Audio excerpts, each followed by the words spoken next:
এরা পার হতে যে ভয়, একবার গায়ে আগুন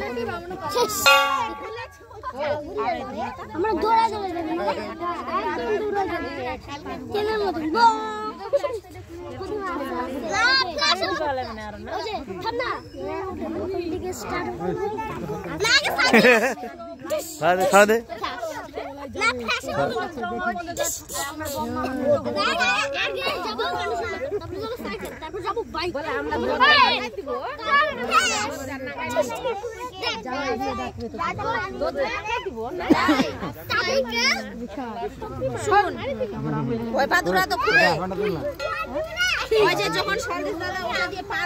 টিকিটা তো অনেক বড় হয়েছে, বিশাল বড় টিকি হয়ে গেছে।